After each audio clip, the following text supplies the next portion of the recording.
I moved back to Detroit in '97, and I seen the condition of it, and I thought, well, you know, I can complain or I can be part of the problem or part of the solution. It's been neglected for so long that, you know, people thought, why Detroit? Well, I think, why not Detroit? This is the greatest single opportunity of our generation. It's either totally smart or it's totally ridiculous.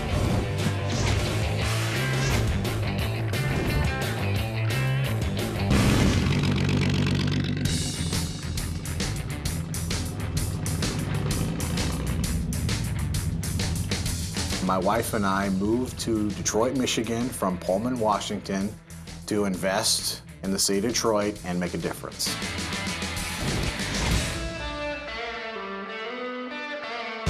The price point's so low that even if you got like a 401k where you only got $40,000 in it, I mean, you could be a player out here. You could buy yourself a house. You could make something happen. Detroit, to me, feels like a frontier, like this untamed land. We can't wait for the government. It's not like the cavalry. Cavalry's not there to come. There's no one to call. You gotta pull yourself up by your bootstraps, and you gotta start solving these problems for yourself. This is a sexy house. It's a gorgeous house. Man, this thing looks great. This is actually a perfect example of what we do. We come into a neighborhood like this, it's already really strong. We buy the ugliest house on the block, buy it as cheap as we can, and then we either turn around, we rent it out, or we put a first-time home buyer in it. We partnered with Motor City Blightbusters and National Faith Home Buyers. Provide that gap financing for 6 months to a year, and in the meanwhile, we profit greatly from it because we've solved a series of problems that nobody else seems to want to step in and take care of.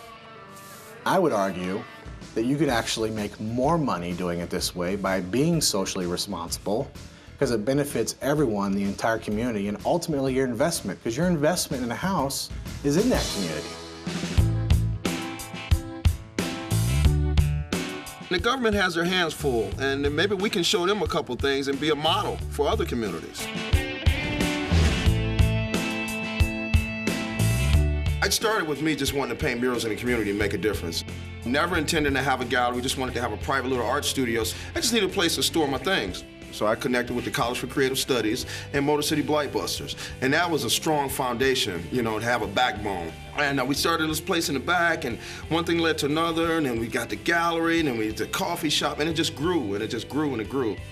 I know Chaz is itching to get in here and apply some of his talent to these bare walls. This is more than just, ooh, we're gonna have fun and paint some pretty walls. No, it's a way of making the community sustainable and inserting like a sense of humanity and letting people know that somebody cares about the community, especially the children. Because if all the windows are broke out and all the things are trashy, well, whose responsibility is it supposed to be? The adults, not the kids. That's what it spawned from, just a need to be creative.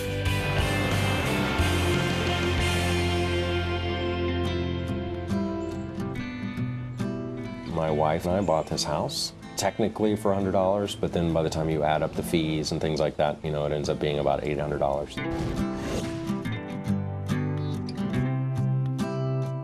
About 3 years ago, it's on record as having sold for about $70,000. It's really surreal to think that this house cost that much money. They tried to sell it, they couldn't do it. At some point there's a fire, and then we end up buying it for $100. A lot of the design really of like how to renovate the house or change the space in here is really to make use of the natural light that's happening because of this hole in the roof, you know, courtesy of the fire department. I just sort of liken the skylight to my experience with the city, really.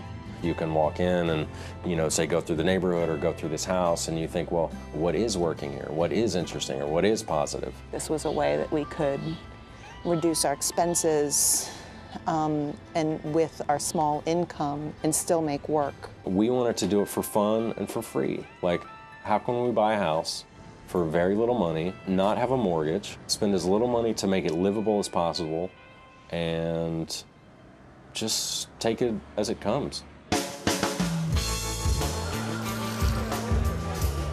It's not necessarily always about capital. It's about, okay, how can we get this open? How can we help our neighbors out?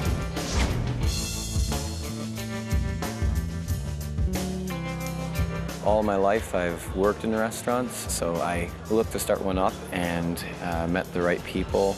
I mean, we bought our first building for $40,000.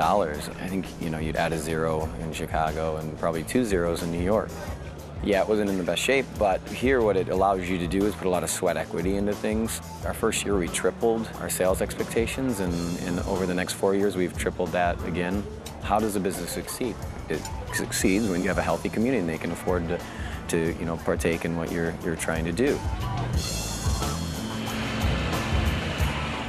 With my free time, because of So's success, I try to spend as much time with the community as possible, so we do all sorts of projects.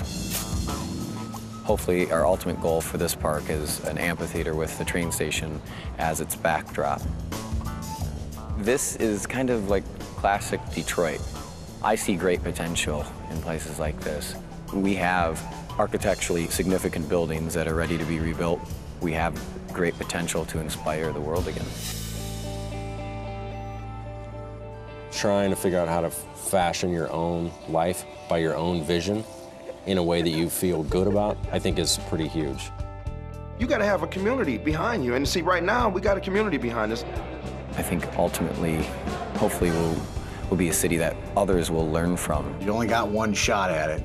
You might as well make it fun. So strap in and hit that gas pedal and go.